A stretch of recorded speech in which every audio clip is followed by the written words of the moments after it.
खबरदार रिजवान शाह, तुमने घर से कदम बाहर निकाला तो चाबी दो मुझे।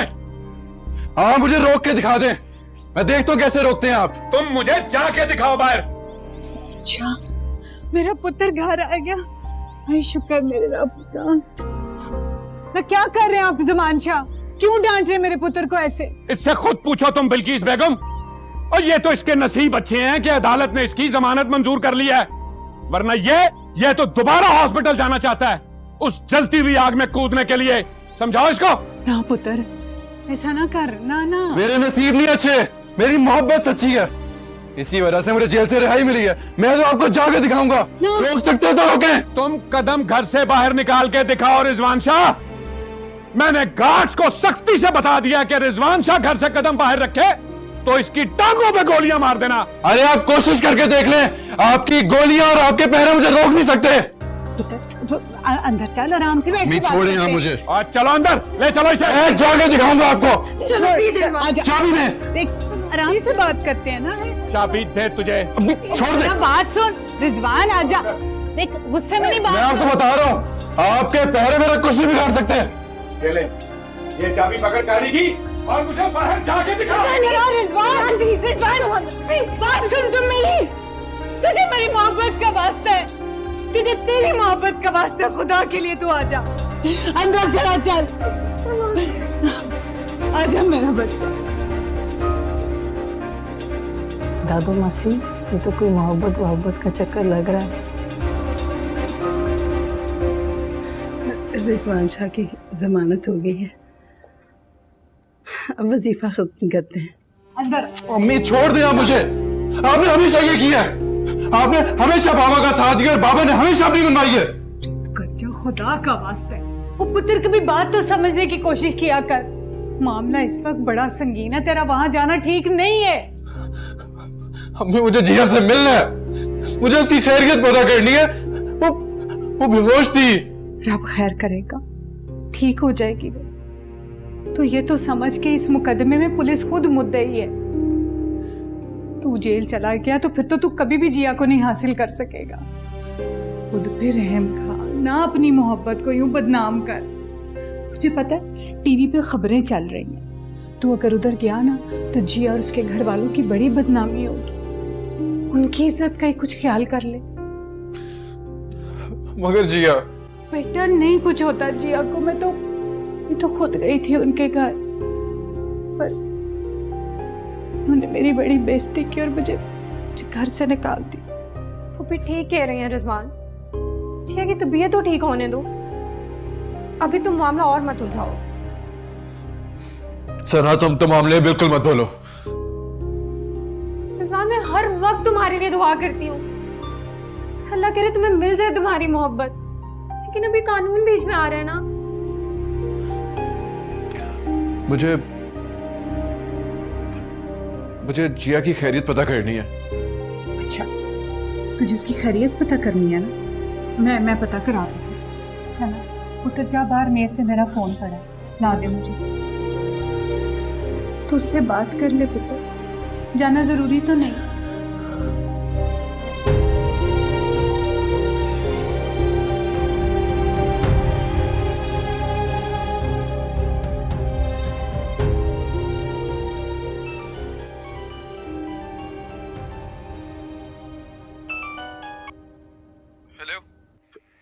मैं बात कर रहा हूँ, रिजवान शाह। हेलो किरण।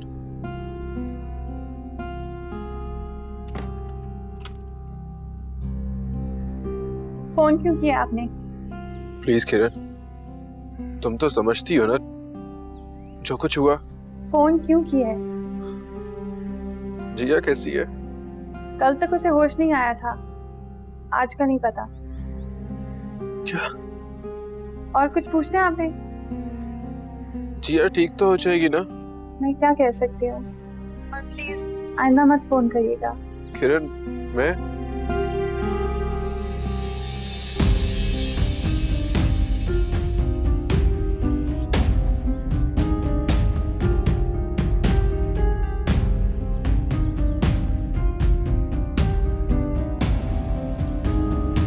कैसी हैं आप? ठीक हूँ। ये आपके लिए। इंस्पेक्टर साहब, आप कोर्ट गए थे, उसका क्या बना?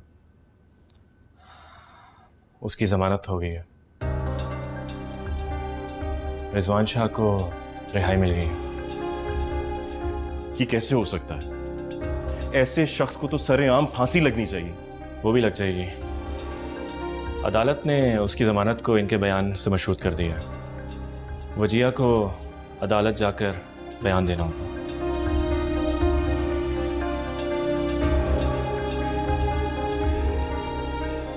वैसे आप लोग परेशान ना हो, पुलिस वालों की गवाही काफी है उसे पूरी जिंदगी जेल में सड़ने के लिए। मैं डॉक्टर से बात करता हूँ कि वो इनको अदालत जाने की इजाजत दे दें। Good luck Wajiha.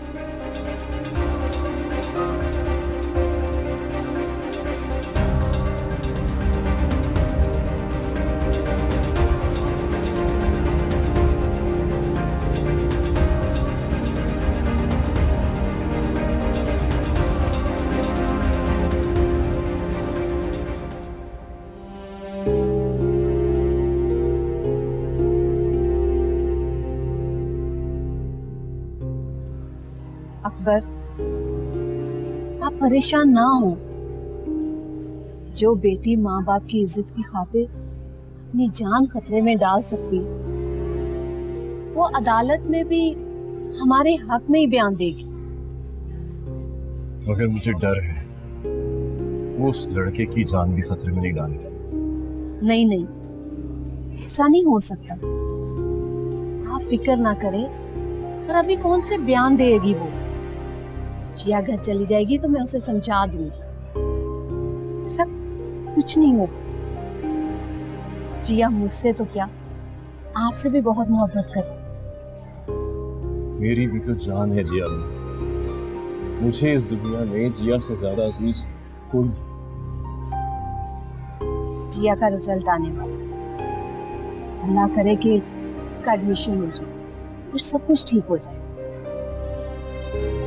मुझे बहुत डर लगता है। बार बार मेरी इज्जत पर हमले हो रहे हैं। मुझे तो कुछ समझ नहीं आ रहा मैं क्या करूं क्या ना करूं। हाँ पर ये तो है, हमारी बदनामी तो हुई, लेकिन हमें तो मालूम है ना कि हमारी बेटी हमारी बदनामी में शरीक नहीं है। आपने सुबह से कुछ नहीं खाया, चलें, आए कम से कम चाय पी।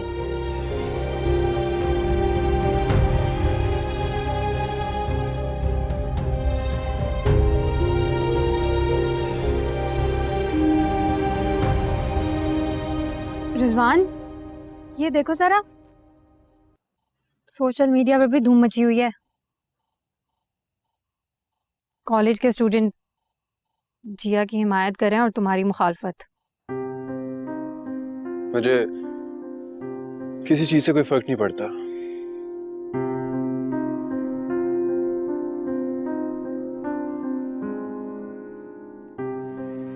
बाबा ने तो घर को भी जेल बना दिया है।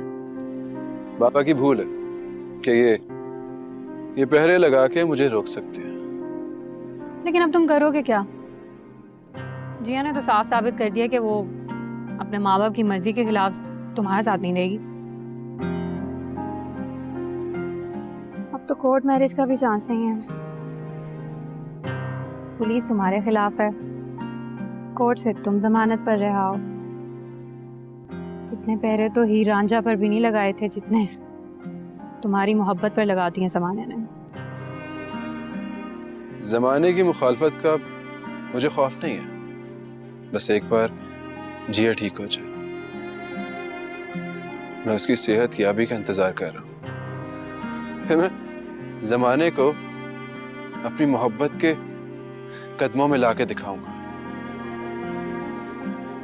फिर तुम भी देखोगी और ये जमाना भी देखेगा।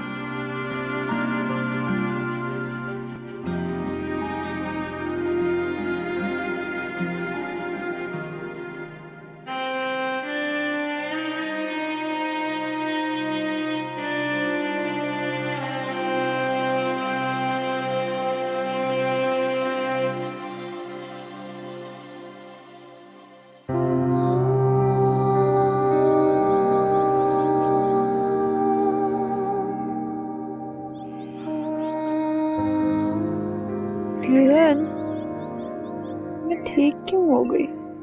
इसलिए कि तुम्हारे अम्मी अब्बू की दुआएं तुम्हारे साथ थी। माँ बाप की दुआएं या रिजवान शाह की मोहब्बत? जिया, हो सकता है कि रिजवान शाह की मोहब्बत तुम्हें जिंदगी की तरफ ले आई हो। क्या तुम रिजवान शाह से अब भी मोहब्बत? जब तक मेरे दम में दम है, मैं रिजवान शाह की मोहब्बत से इनकार नहीं कर सकती।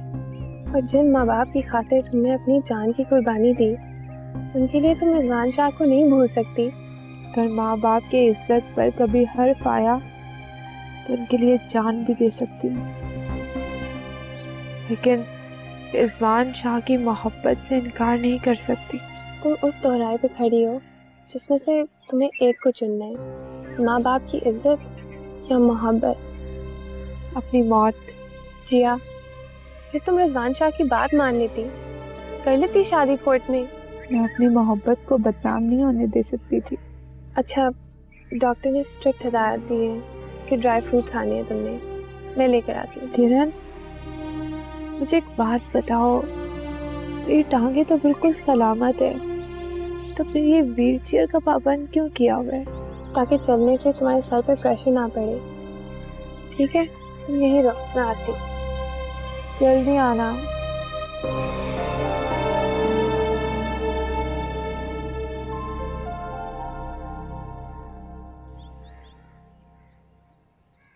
अस्सलाम वालेकुम वजिया। वालेकुम सलाम। अब्बू तो घर पे है नहीं, काफ़ी दिन से ऑफिस नहीं गए थे तो आज चले गए। मेरी अकबर साहब से फ़ोन पे बात हो गई थी, मैं तो आपको सेहतयाबी की मुबारकबाद देने आया था। कैसी सेहतयाबी?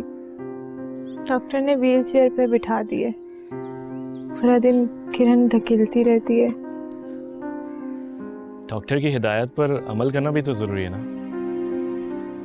अस्सलाम वालेकुम, कैसे वालेकुम हैं आप? अस्सलाम। ठीक ठाक, आप कैसी हैं? ठीक। आपका पुलिस का काम तो ख़त्म हो गया था, फिर आप?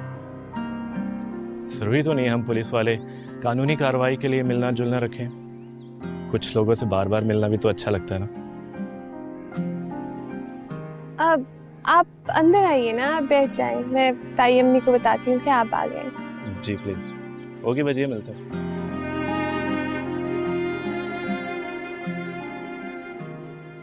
आपने बहुत मदद की हमारी फरीद साहब, वरना कानून की गुत्थियां हम कहाँ सुलझा सकते थे।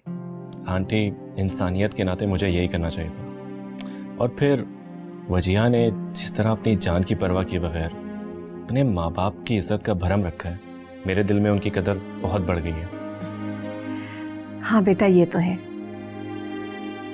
अस्सलाम वालेकुम आंटी। वालेकुम अस्सलाम।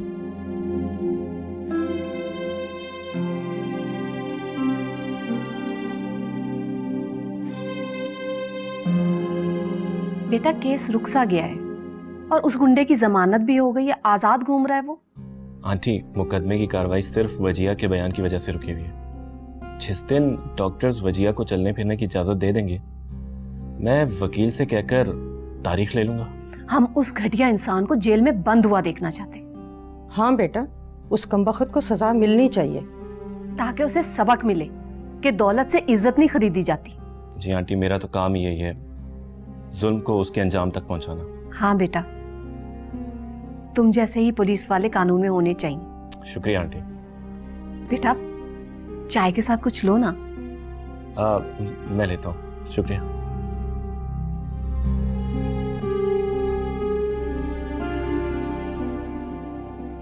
किरण, रिजवान का फोन आया या वो खुद आया? हाँ, वो आया था, बहुत बेताब था। लेकिन जिया, तुमने तायाबू की हालत देखी है? इतनी तेजी से उनकी सेहत गिर रही है।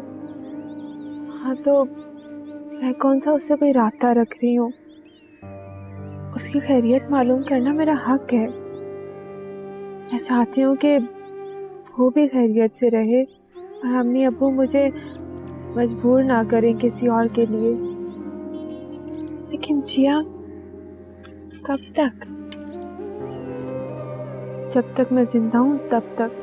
और अगर तायाबू और ताई अम्मी ने चाहा तो भी? को भी मेरी तरह अपनी आरज़ू मार लेनी चाहिए। अगर बेटी की डोरी की ख्वाहिश करें तो तुम साथ देना, तुम मेरी जगह दुल्हन बन जाना, मेरी सेज पे तुम बैठ जाना।